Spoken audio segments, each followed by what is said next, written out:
Hi, everybody. Welcome to the Data Science Hangout. I'm Rachel Dempsey. I lead customer marketing at Posit. Posit is the open source data science company building tools for the individual, team, and enterprise. So thanks for hanging out with us today. The Hangout is our open space to hear what's going on in the world of data across different industries and connect with others facing similar things as you. And we get together here every Thursday at the same time, same place. Unless it's a holiday. So we won't be here on July 4th in 2 weeks, I believe. But if you're watching this as a recording and want to join us in the future, there's details to add it to your own calendar below. And I know people really enjoy connecting with other attendees here live as well. So if you're interested in connecting with others, I want to encourage you to say hello in the chat today and briefly introduce yourself, whether that's sharing your role, where you're based, or something you do for fun. Some people like to share their LinkedIn there in the chat too. We're all dedicated to keeping this a friendly and welcoming space, which you all have made it, so thank you. We love hearing from you no matter your years of experience, titles, industry, or the languages that you work with. If you are hiring, feel free to share those roles in the chat here today. I love to see those open roles there. But it's also 100% okay if you just want to listen in today, although I love getting to hear from you live. So there's 3 ways that you can jump in today and ask questions or provide your own perspective. So you could raise your hand on Zoom. If you're unsure how to do that, there's a little reactions button below in the Zoom bar where you can raise your hand. You could put questions in the Zoom chat and just put a little asterisk next to it if you want me to read it, or I could call on you to introduce yourself and add some context. And then lastly, we have a Slido link, which I'm sure Curtis is sharing here in the chat right now, where you can ask questions anonymously too. But with all that, thank you for being here today. I'm excited to be joined by my co-host, Will Hipson, data engineer at Halifax International Airport Authority. And Will, I'd love to get us started here by just having you introduce yourself and share a little bit about your role, but also something you like to do outside of work for fun too. Yeah, absolutely. Thanks, Rachel. It's a real pleasure to be here. So yeah, I'm a data engineer at the airport here in Halifax, Nova Scotia. So we're on the east coast of Canada. And a lot of, just briefly, my role involves typically what you think about with data engineering, so like databases, pipelines, but also I see a lot more of like I guess you'd call it maybe like the full stack.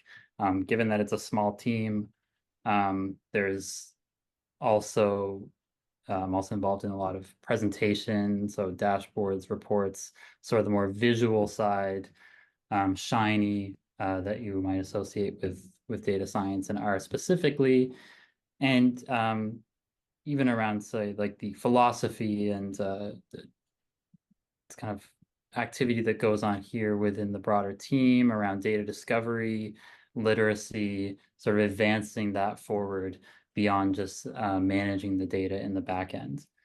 And then in terms of something, I guess, fun about myself, I like to bake sourdough bread. I got started on it right before the pandemic, actually, like just a couple of months before like the real craze of everyone was making bread at home when things were shut down. But I just got in there a little earlier. It's almost like I anticipated it or something. But that's my kind of like fun thing to do on a weekend.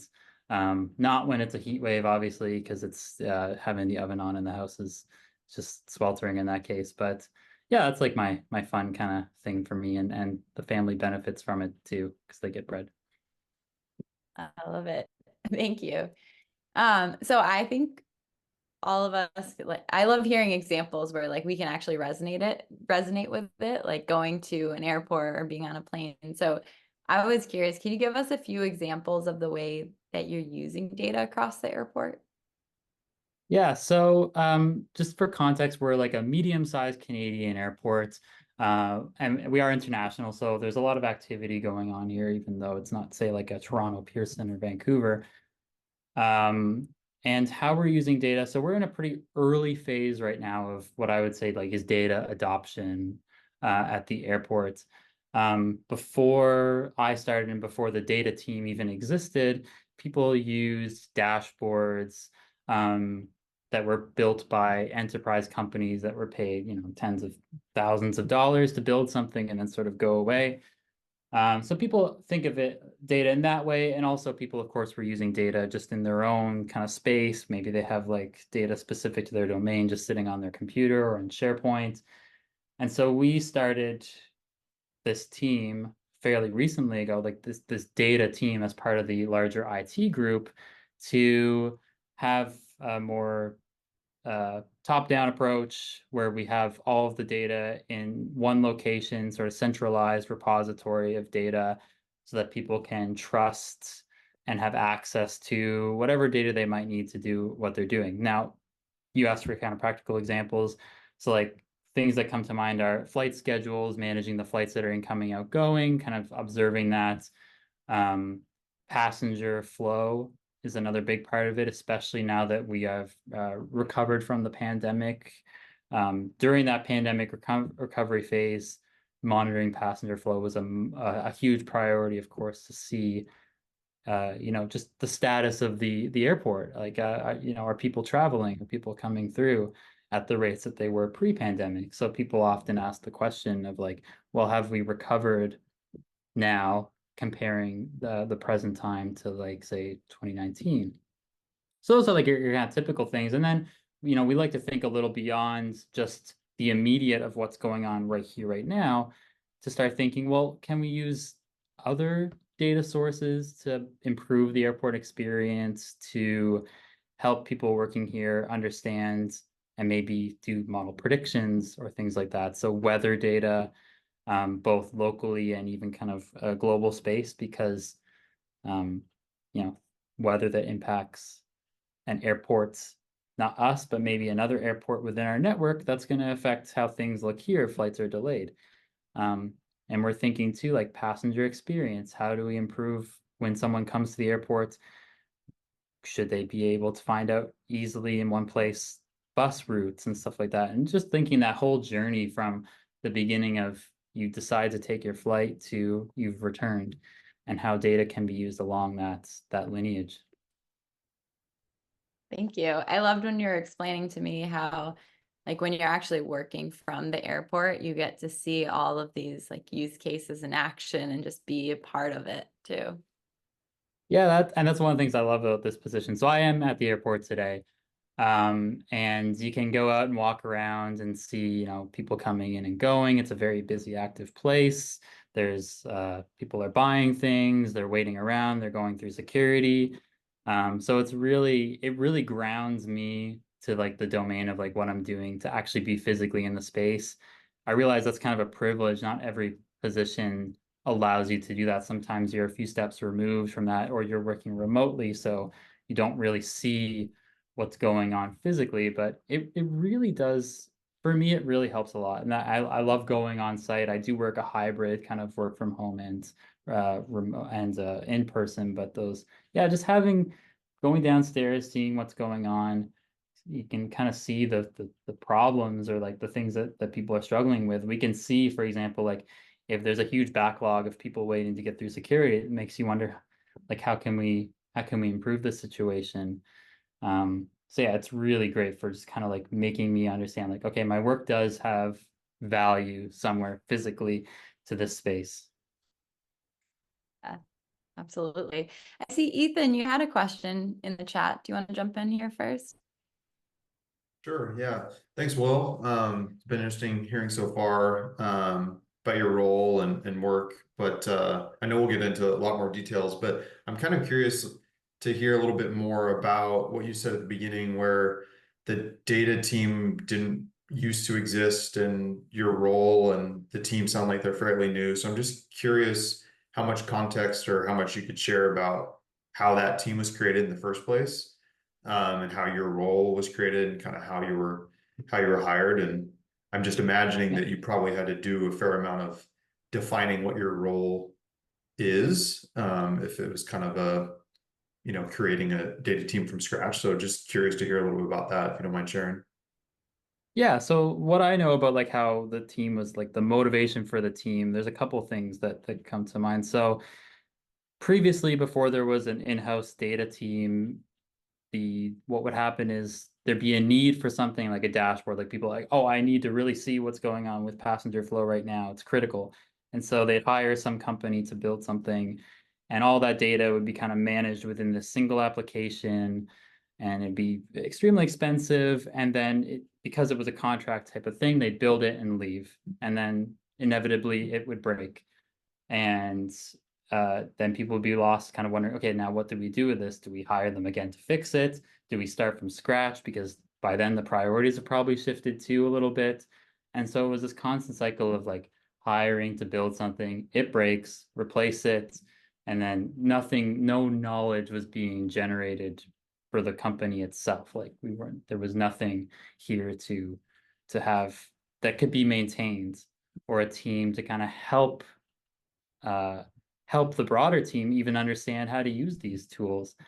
And I think also this has been a little more recently, but with AI being so much in the forefront, now there's a need to help integrate AI. People don't really specifically know what they want to use AI for yet, but they know it's there.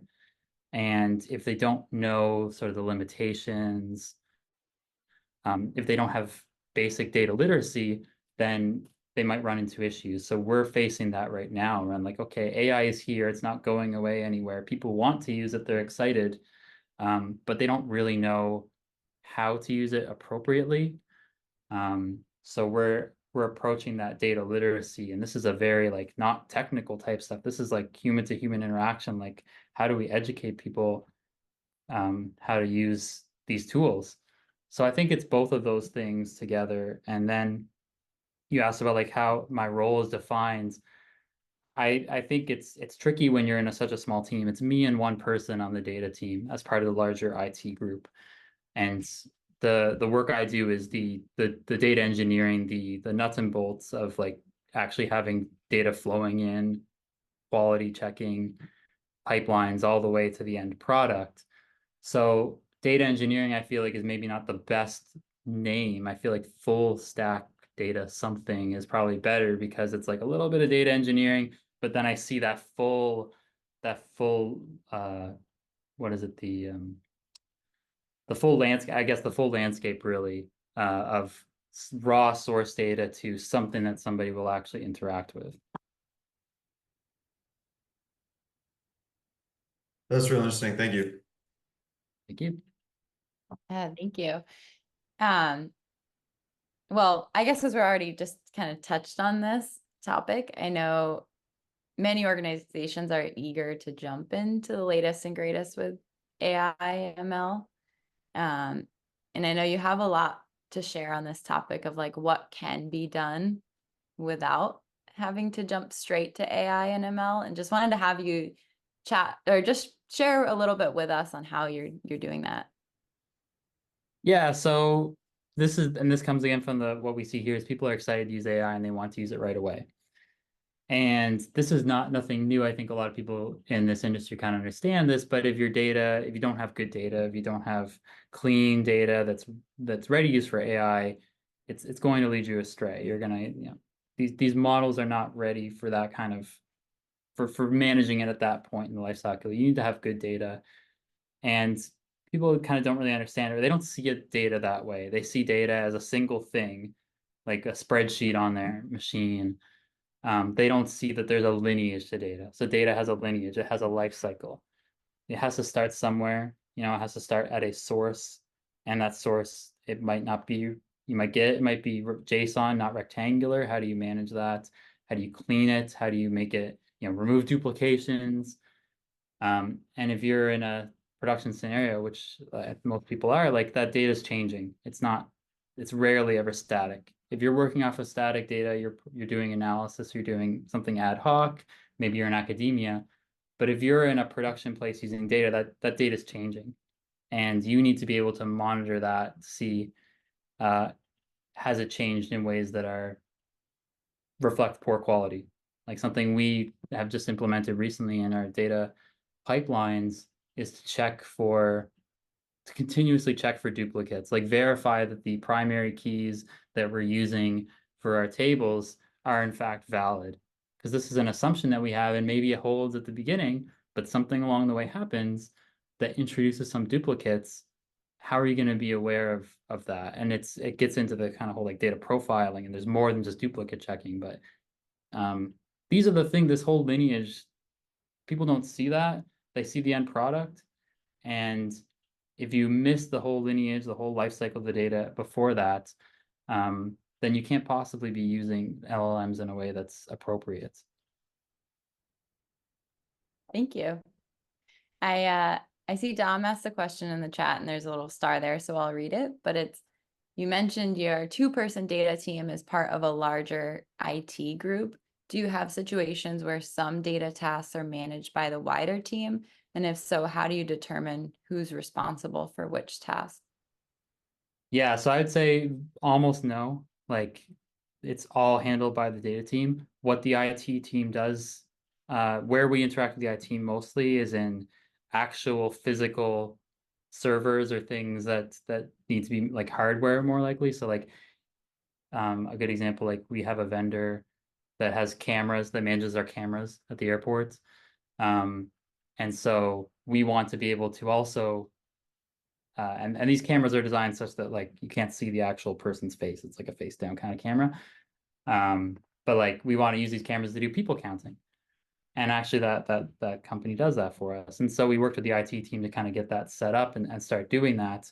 But once it's like, here's your way to access the data, then it's entirely on us. There's no, the IT team, they have their own issues and work to do. Like they are inundated with even just like service requests and things like that. Like that the typical what you might think of like an IT department doing. It's like handing out hardware to people, managing issues that go on the day-to-day. There's like production, like if the baggage system goes down, which it does periodically, and there's like physical machines involved, and they're at that. So we're definitely a few steps removed from that. So it definitely does feel like a 2-person, 1-person team, given that they're often doing completely separate stuff from us. Thank you. Sunday, I see you just put a question in the chat. Want to go next? Sure. Hi, I think you're doing great work. Yeah, but I'm just thinking, do you have some kind of system, where you measure, and this could be feedback from whoever your clients are, internal clients within, your group, mostly larger group, and the passengers too, some kind of feedback system, and maybe a bit of A/B testing here and there, something that says we've measured this and we can see this has changed and this is better, so it kind of like makes for some kind of strong argument for your team. 2 is awesome, but it's small. It's fun days, I guess, but as it grows, it gets a little more bureaucratic, but bigger is better, I guess. So my point is there some kind of system for measuring and then being able to feed that back to, the larger team and say, hey, this is the argument for what we're doing and why we need to grow this team? Okay, great questions. Lots to unpack there. I'm going to start actually at the end and just say I'm going to push back a little bit on bigger is better. I do think a small team works very quickly. I realize like when you have a bigger team, you get a lot more diverse skill sets, and that can bring value too. But we've been able to move in the 10 months that this data team has existed. We've moved from 2 dashboards that were developed by enterprise companies that were charging $100,000 and no one can maintain it, to 4 products, several databases with like 80 tables and about 20 production pipelines that supply that whole process. And then there's tools for people to be able to integrate with the data and self-serve. So a team of 2 or a small team that you can count on a single hand, there's agility there. And I think scrappy small stuff like can get you really far, and I want to talk about that a lot more. So that kind of I veered right into that. What was the other part of your question? Yeah, asking about like measuring, Yes, the impact of your data products and seeing how that feeds back to the value you offer to everyone. I And think that's at our internal clients stage, as well as the passengers. Yeah. Yeah. Sorry, yeah, So go ahead. mostly what we're serving right now are internal, or that's what we're trying to do. We're trying to do self-serve. We do have a few, I guess I'll call them products, or like some data goes that powers a passenger-facing application. But right now we're at such an early stage that any kind of quantitative measurements, I guess, of KPIs, or like key performance indicators and stuff like that, wouldn't work for us. We need to be able to actually like talk with the people we're serving right now before we can figure out how to measure it in an automated way. So a good example like of what we're struggling with and what we're trying to face right now is we have this data platform. It's ready for people in the organization to use. How do we get them to use it? And we thought this would be like, okay, it's there, you build it and they come. And we're realizing, no, you know, it's not as simple as that. People want to use data, but they're I don't want to say they're scared, but they're used to doing it in a way that they're familiar with. And maybe that's sharing Excel files via email or a public, or not public, but an internal SharePoint. They don't know databases, they don't know tables as well, or they think of them as spreadsheets. And we've done a really good job like cataloging and meticulously going through like describing the tables, giving metadata, describing all of the columns, and even that is not enough for self-serve. You know, we have a quick button that takes you to like how to get that table. And it's not about the tools. What we realized, myself and my colleague, like it's not about giving them access. It's about literacy first. Like they need to know, they need to understand some key data principles. And what I think about with that is like tidy data, that sort of stuff. Like what you might be familiar with doing in Excel about like color coding cells to mean different things. Like, no, that should be data in an actual column. You can't be using that or a bunch of separate sheets in a single Excel workbook. Like these things they don't follow tidy data principles. And even then you still need to be able to like know the domain that you're working in and like understand that data. There can be different tiers of quality. Like we might have transactional data that could be really messy, or maybe there's a table that's undergone more cleaning and processing and deduplication. So what we've realized very recently is like, yeah, it's not about the tools, it's about the literacy. The team needs to have literacy to be comfortable using the data platform. On the topic of tidy data too, I know Saul, you had a question on handling changes in KPI definitions. You want to jump in? Oh yeah, thanks so And much. maybe tell us what KPIs are too. Yeah, I guess my questions are around change in general. So KPIs like key performance indicators, metrics. There's things like conversion, for example. How do you guys handle changes? I guess I've always had difficulty with like conversion is now changed from, a week after a call to 2 weeks after the call, but maybe backfills aren't an option based on data. And then long-term metrics like, sometimes we'll have privacy deletions where we can't really track a certain customer over time. And then we have tombstoning where it's like after a certain amount of time, some of the columns are deleted for storage efficiency and only the absolute minimum is kept. But how do you guys handle keeping track of like changes over long periods of time, Mhm. and being able to tell executives like clear stories when again like the targets, the measures, the yardsticks have changed? Right. So for us, I mean, KPIs, if you're talking about like monitoring of the data and less about like the effectiveness of what you're doing, like we have KPIs set up to monitor like the data flow and data quality and the pipelines.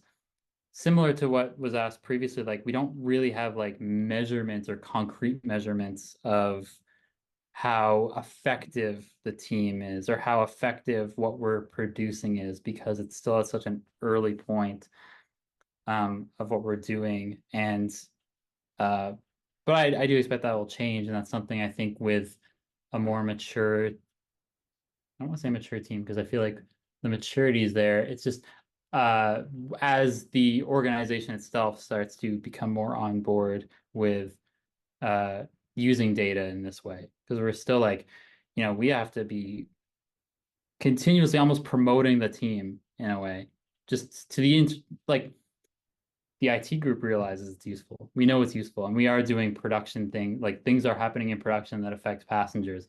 But I think like where we're really trying to pitch this internally, it's still kind of going unnoticed. I'm really Gotcha. interested in Thanks so the much. topic of like change management, but also always having to like promote the work that your team is doing too. I Yeah, see, and part of what Michelle. we're trying to do, oh, sorry, I'll just add on to one more thing. Like Yeah. we're trying to also create like a culture here of like being excited about data.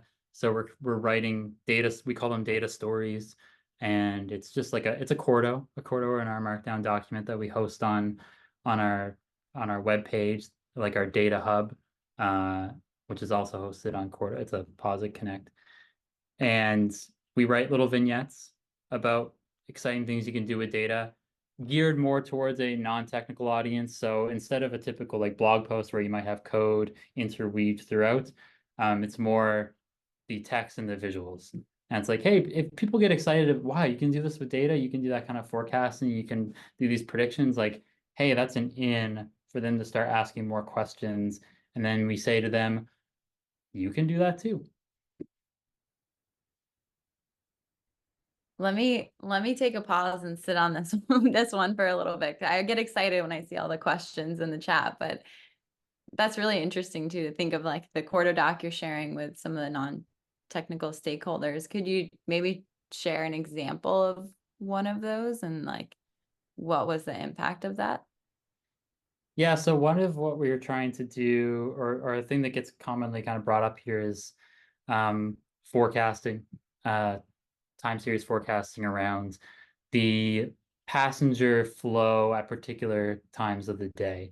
So if you're not in the airline industry, like there are periods in the week where things tend to be heavier, like Fridays and Sundays, people coming back or leaving for the weekend, and around key events, like if there's a local event, people will be coming in for that. And even then on the day itself, there are peaks, like there's a morning peak when people tend to come in for the morning flights. And then there's like another peak in the afternoon. And we have all this historic data. We have like right now 4 years of all the scans when you go with your boarding pass and you line up and an agent scans it, we get that in our system. Not all the information about who you are, but like that there was a scan at this point at this time. And so then we can use that to start forecasting passenger flow. And we can use that to start answering questions too around how full are flights going to be? Because we also know the flight that you're going on. And if you've heard a little bit about things in the airline industry, is like they tend to overbook. And they do that expecting that some people will miss their flight, or they'll decide not to go at the last minute. So we can also see too flights that are overloaded, and we can look and do forecasting. And so we did this. I wrote a blog post internally here around forecasting what's called load factor. So that's the percentage of how full a flight is going to be. So 100% is like that flight is full, every seat is occupied. And then you might get 105 or 110% would be like extremely over. They've overbooked that flight. And we want to see times of year, times of day even, where flights are more likely to be overbooked. Yeah, thank you so much. Michelle had asked a question a little bit earlier that was, with a small team, any tips on managing priorities or expectations with stakeholders? Sometimes it feels like everything is a high priority, but also since you're having to educate and work on documentation for existing projects, imagine that you'd be resource constrained. Yeah, that's a really good question. When we started, Ryan and I, we started using GitLab, and we're still using GitLab. And we were going to kind of document everything and prioritize issues and all this stuff and use it to its fullest extent. And that just ended up taking too much time. Like honestly, to create issues for every single thing that comes up and prioritize them. It's like, let's just use GitLab for like deployment and hosting our code and like a repository for our code, and maybe occasional issues that are like really important that we need to think about, but we're not going to do that. It's just, we're too small a team. We can manage most stuff, the stuff in our head or on a whiteboard. So a lot of it is kind of a little more back of the napkin, like just keeping things in working memory, I suppose, of how much is going on. But then like, you're right, like the priorities from not just that self-generated, but like people come in and they ask for things, and it's like a lot of ad hoc. You're probably thinking of that. That's where the question came from. Is like this thing all of a sudden becomes extremely high priority, like drop everything and do it now. I'll say we're pretty fortunate here that there's people are strongly discouraged to do that kind of thing. And if they do, there's an expectation that nothing can be like right away. And I know that's not always the case. So I suppose my what I would recommend is like it's try and give realistic expectations to people about how long things are going to take.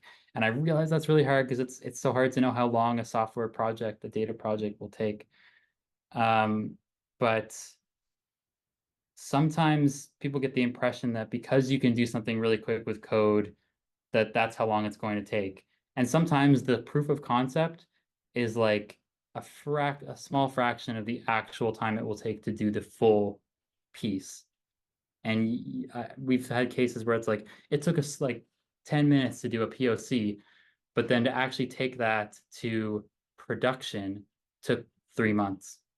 And it wasn't like 3 months of building, it was 3 months of iterating on, oh, the data doesn't look quite right. Oh, we actually need it filtered by this. It was actually this, so it was that kind of thing, like the iterative, like going back and forth and back and forth. So just build that into whatever kind of, when stakeholders come to you, or when someone comes to you and asks for a request, build in the fact that it might not just be how quick it is to build that thing, but how long it will take to iterate over it.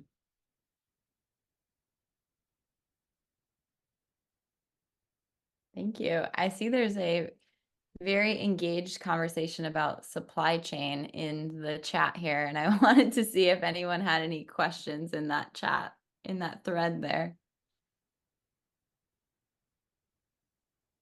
Or maybe it's something for me to dive into after. Sorry, I don't think there are any questions, just an acknowledgement that there are so many different supply chain related issues that go along with an airport or an airline. And so it's just like a really problem rich space, and having conversations about that. So Will, if you have any thoughts on supply chain oriented problems and how interesting and difficult they are. Well, I will say I don't have the chat open here, but a little message pops up every time someone posts something, like a little snippet. And I saw some people talking about simulation packages, SimPy and Simmer. In my previous job, I used Simmer a lot because I was also in transportation, except it was maritime instead of aviation. And I loved using Simmer. It's such a great package. Big kudos to the developers of that. It works blazingly fast because it's C++, like it's using RCPP, but it's such a great, like we had problems around like how can we simulate vessels coming into a port, and that whole, like, to optimize scheduling at the port. And every time we think about problems that I see here now at the airport, it's like, oh, can I use Simmer for this problem? Because I really loved using Simmer. So just to shout, because like people were talking about simulation, I think simulations are a really undervalued tool for coming up with, for solving problems, and for even doing prediction and forecasting. If you can kind of lay out your scenario in discrete steps and kind of play that over a bunch of different scenarios and permutations, it really helps stakeholders, because you can ask questions like, well, what if we try it like this? What if we add an additional lane to the security queue so that we can process people faster? You know, how much is that going to save us in terms of waiting time? It's all those kind of questions, and supply chain has no shortage of those types of questions. Like, how can we tweak the system to improve flow, to improve throughput. Yeah, it's a really fascinating space, and I can't wait to use Simmer again because it's such a great package. It's actually my first time hearing about that one, so thank you all. But while we're talking about packages, I know you have an exciting package your team has worked on, and I want to make sure I give some time to chat about that too. Yeah, thanks. So we've developed a package for doing for scheduling pipelines. So one problem we were facing is like, well, we have all these R pipelines, and by pipeline I just mean like I'm thinking mostly ETL. So like you have data coming in from a source that you want to extract, that's the E, and then the T is you want to do some transformation on that, like filter, mutate, dplyr type stuff, and then you need to load it somewhere into a database. We have a ton of those pipelines, and what we were doing before is we'd have a project for each pipeline, and we'd put it somewhere, and you'd have to schedule it. And we had like 15 or 18 of these pipelines, and it's like, well, can we do this within a single project? And how can we, how would we schedule it? Because R is not something that you typically have continuously running. You'd have to keep running it over and over again. And we built a package called Maestro, so that's like the orchestration for orchestrating data pipelines, and put it out on GitHub. And it's in its early stages, but I'll if it's not already, I'll share it in the chat or something. We really want Libby people to has you use covered. it. Sorry, you've got it covered? I said Libby has you covered. She shared in the Okay, nice. Yeah, so we have 18 pipelines that are running in production off of Maestro. And what's nice about it is you can deploy it on something like Posit Connect or really on any kind of server. And you have a bunch of pipelines sitting in a folder, and these are just R functions, and you use Roxygen tags. Like if you've heard of Roxygen for documentation, you use Roxygen tags to specify, I want this script to run, once a day at 12 p.m. And I want this script to run every 3 hours, and so on and so forth. You have a bunch of these pipelines, these R scripts. And then you have an orchestrator script that you schedule as well. And every time that orchestrator runs, it's going to check, okay, which of the pipelines need to go, and then kick them off the ones that need to go, skip the ones that don't. And you get some observability built in as well. So you see how many pipelines had errors, warnings, what were the logs that came out of that pipeline, how long did they take? And we were using this internally. It's like, well, let's just put it out there for the public.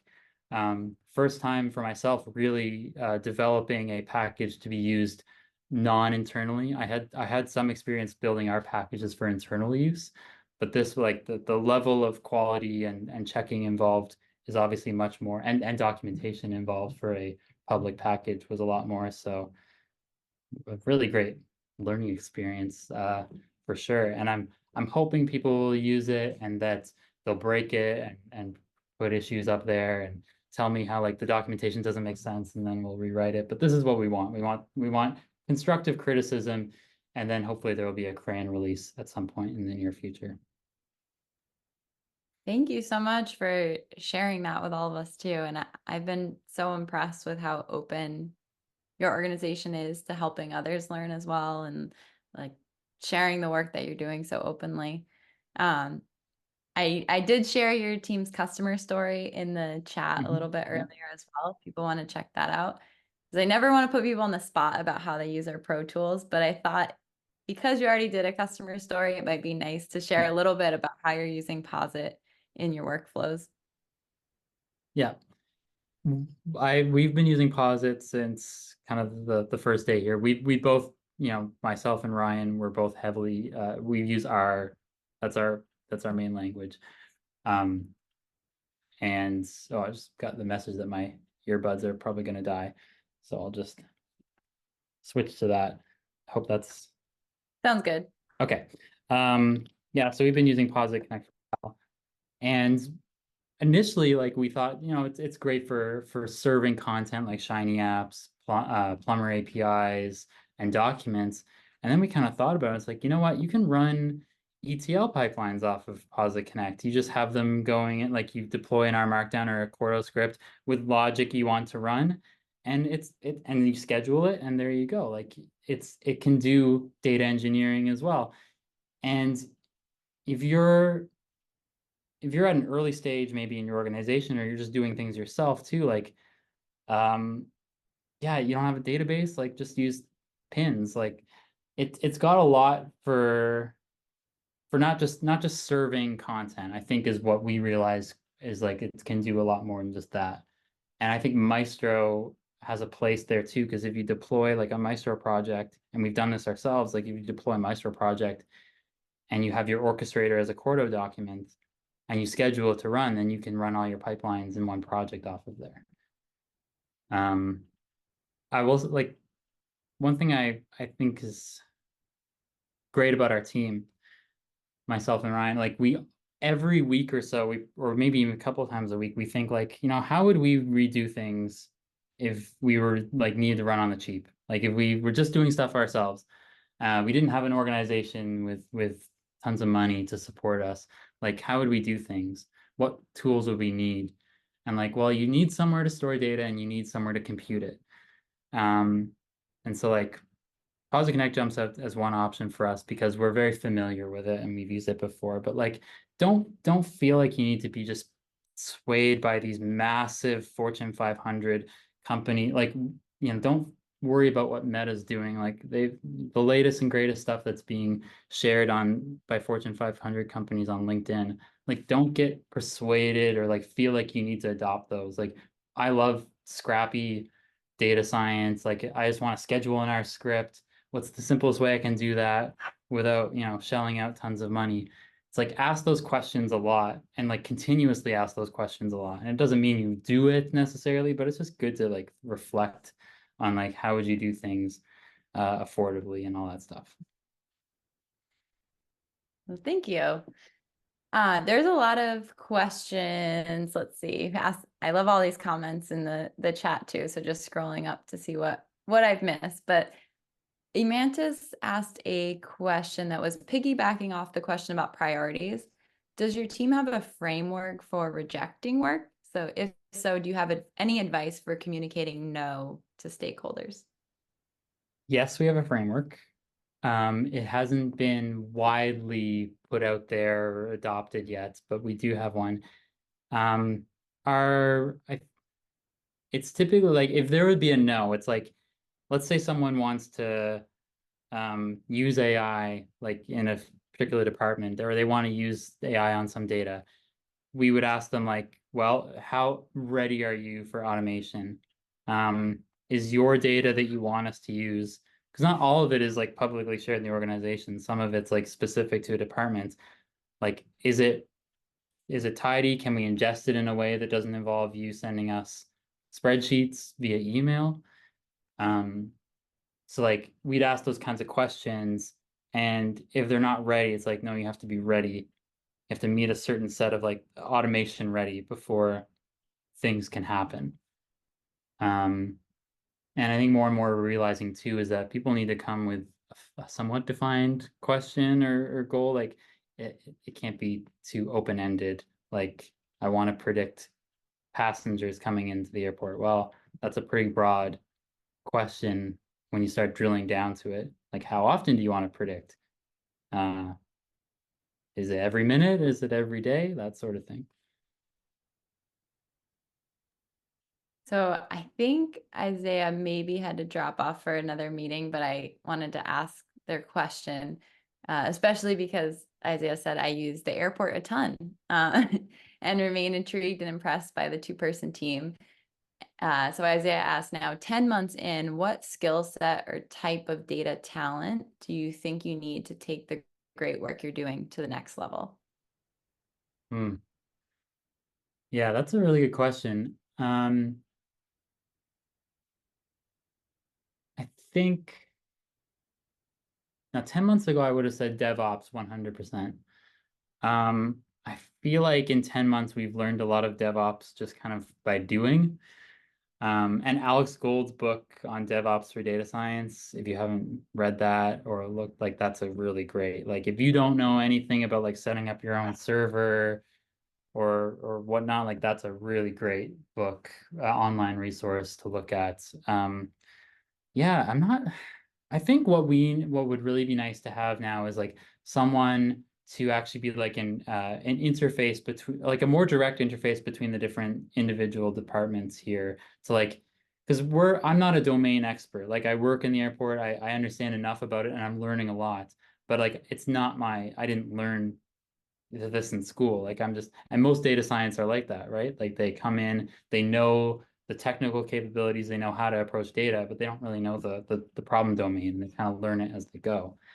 I think we would really benefit from someone who can be that like liaison between departments and be able to kind of like ask them more questions and understand what they need, but still with some data, like at least data literacy and technical know-how to kind of start down that road and start down that path. Like I want someone now to actually start like really using our data, like use the data platform. Because I mean, I'm the builder of the data platform. I use it, but I'm not really using it to answer questions, if that makes sense. Like I'm using it to provide it to people. Now I want people to use it. Absolutely. Grace, I see you had a question in the chat. Do you want to go next? Hi, yeah, maybe just one quick question. How do you manage the flow of new ideas in your work or in your daily work time and the urge to incorporate new tools, for example? Yeah, that's a good question. So because we're a small team, just me and one person, like when we're in the office together, even when we're working remote, like we pretty much just like, hey, do you want to chat about something? It's like, sure. And we meet in here and we write on the whiteboard. And we've also specifically, so as a team, we've decided every Friday afternoon for 3 hours, we're going to set aside work, like specific work requirements and just dream. Maybe we'll watch conference video or we'll talk about it, we'll explore a new tech. And it's completely apart from work. There's no requirement to get anything done. It's just to explore and hang out and build new stuff, try new things. If there's a new R package that came out that week that we're excited about, we'll spend that time maybe looking and digging into that. So I think setting those like specific times of the day or week or whatever makes sense for the team to just explore. Doesn't even have to be like doing technical stuff. Like oftentimes we'll just sit and chat and complain about things, but that's good too. And ideas flow from that. The package that we built, Maestro, came out of that kind of space. Like you need to have the freedom to also be able to like try things and make mistakes. And yeah, if you're constantly in an environment where it's like just getting the next thing done, getting the next thing out, it's not going to lead to burnout, but you're not going to have that professional development that's fulfilling. Yeah, thank you. Love that. Thank you. I see a few people in the chat are really excited to check out Maestro. And Michael had a question. If you deploy to Connect as R Markdown or Cordo, do you schedule that Yeah. to run at some frequency in Connect's UI? Yeah. So the thing is you schedule your pipelines, and that's using Roxygen comments like in the pipeline itself. You also need to schedule your orchestrator. And we're trying to figure out how we're going to make this as easy as possible. There's really kind of two things you need to do. You need to tell in the code how often you're going to schedule your orchestrator. Like maybe you want to run it every 15 minutes.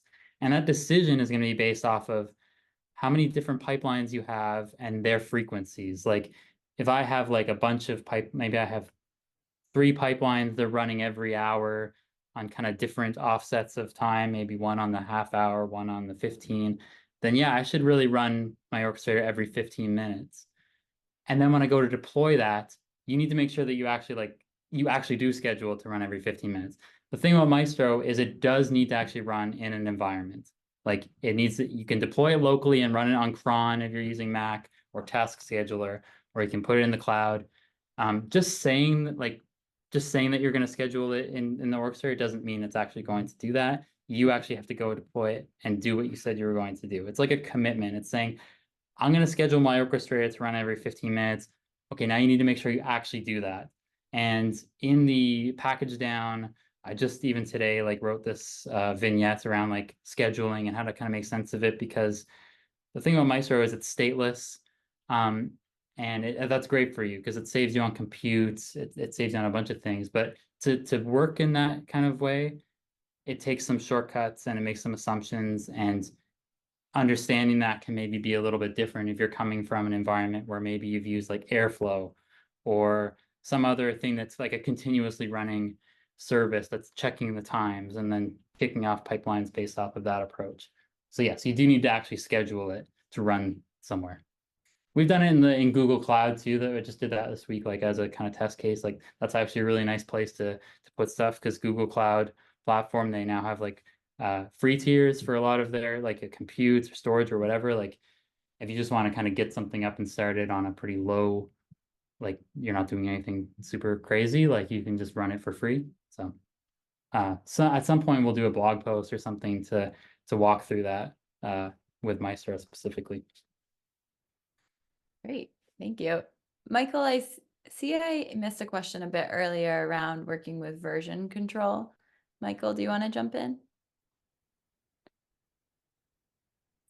Oh yeah, sure. I mean, I know you had mentioned working with data sets and having to deal with like changing variables and stuff. I work in the workforce side and we have a data set called the Pearl where there's like a 2018 version, a 2019 version, a 2020 version, where all the variables might, even if they are the same, might be like different column numbers, things like that. And so, or they might have new variables that are in some but not in others. And so when you're doing more of that like longitudinal analysis, do you have to do any form of version control? And if so, how do you do it? Yeah, so your examples are about version control with data. How we approach it is that we have everything in a data warehouse. And we also have metadata that keeps track of when data was updated. We don't necessarily version data. One of the ways, like in a kind of more in an environment where you have data coming in constantly, we use Iceberg, Apache Iceberg, which is a table format, or not a format, but a table, a database. And you can do like snapshots and reversions and stuff like that, which is really nice with Iceberg. So yeah, it's because we're not doing like an analytics itself necessarily, like we're not really versioning data per se. Although with pins, I know you can version data and that's really nice. So I recommend if you're in that space, like you need to version my data to be like, this is version 4 of the data, like pins would be a great option for that. For package versioning, I use RM a lot. So we use RM in deployment. And then Dockerizing when we don't Dockerize everything, but like for certain things, we've been finding Docker to be pretty helpful. So that would be my version stuff, I guess. Oh, and then GitLab, of course, you have to help with versions in that sense. I realized I also missed a question from Bill earlier, which touches on this, which was how is the data you make use of stored? So what do you use for the data warehouse? Yeah, so we're running an Impala data warehouse that just sits on top of object storage. So we have our data in Azure. It's just we're a Microsoft shop here, so that was sort of like we just had to use Azure. And we have it in object storage and Parquet files. And the data warehouse, well, it's really a data lake house, I suppose, because it's sitting right on top of object storage. Reads from that. Impala is a particularly good one for our use case. Very good for, we're doing more analytics like OLAP as opposed to transactional type stuff. So we needed a good like analytics database. And then yeah, the tables are called Iceberg tables. It's also an Apache product. And it's a really, I encourage you to look up Iceberg. If you're at that point, and this is not for like early, like if you're just doing stuff scrappy, but like Iceberg is a really powerful software for like you can time travel. So like I want to see what this table looked like on this specific time. And you can evolve the schema a lot more easily, which makes it a little more flexible for like adding new columns without completely dropping the table and rebuilding. Thank you. Okay, I know we have a few minutes left here, so I wanted to check. Is there a piece of career advice that you'd like to share with all of us here? This could be what you've given others or that you've received. Yeah. I think like not to get so focused if you're early in your career, not to get like so focused on what you want to be and think that's the only thing. So like I come from an academic background. I did psychology and I wanted to be a professor, and I happened to be in an experimental program where I used statistics, and I decided one day to start using R because people were saying it's really cool, and I didn't know any programming at the time. I was using SPSS, and I was like, well, this is kind of interesting. It's really hard to do. I don't know what to do with it, but like I just kind of tried a little bit, and eventually like I read that the tidy text analysis book by Julia Silge as like it was like my gateway, because I wanted to do text analysis stuff for psychology related stuff work. And that was my gateway into, wow, you can do visualizations, and it's also it's scripted, so like I can always reproduce it. And then it was like my career track kind of changed from there. It was like, well, now I want to do data science for itself. Like I like the numbers better than the actual like what I was doing. So, and then I thought, machine learning. I want to do machine learning. I want to build models. This is all I want to do. And then I realized, it's not so great if your data sucks. So I was like, well, data engineering, like I can actually build the data platform, make it, work for me, make it work for others. So it's like constantly thinking like I never would have thought back in my undergrad like I'd want to do this. And I would have said like that's crazy. All I want to do is be like teach psychology. It's like no, it changes and it evolves. So don't get so fixated on like a current thing that's like maybe what you think you really want, because there might be something better out there. And then really quickly, last thing is like build content like for yourself. Doesn't just for yourself first, like write a blog and as a way to learn. Cultivate your own like garden is like a saying I've heard before. And I think it's really meaningful. Like, yeah, like just do it. It can be scrappy. It doesn't have to be perfect. I love that. Thank you so much. Okay, I saw one question that I did miss that I want to make sure we ask too. Dee, do you want to jump in here for the last question? And apologies if I mispronounced, if it's Di. Okay, I can ask it. If you want to jump in and add more context, feel free.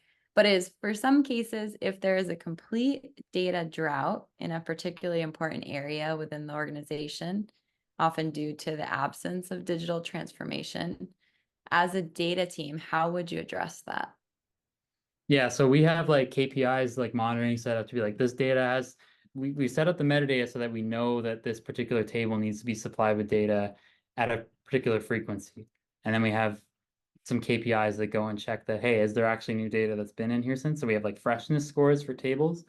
And the particularly critical ones have like alerting set up to be like, if this hasn't been supplied with new data within 1 day or whatever, then I get notified about it.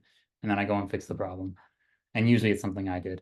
But like it's that like, so we have to have monitoring in place, because otherwise you never know. Like I'm not looking at every table every day. Like, so I need to have the automated KPI detection set up for that for sure. I'm wondering also if the question is a bit about like if there's an area of the business that just doesn't have data that's being shared too. Oh, yeah. Then that's more of a discussion around like getting started, and kind of that's the literacy piece, I think, is like they want to start using their data in a way, like they want to start having it more accessible, but are they ready for that? Do they understand like, yeah, what their data needs in terms of quality and all that sort of stuff? Like it gets back to the literacy for sure.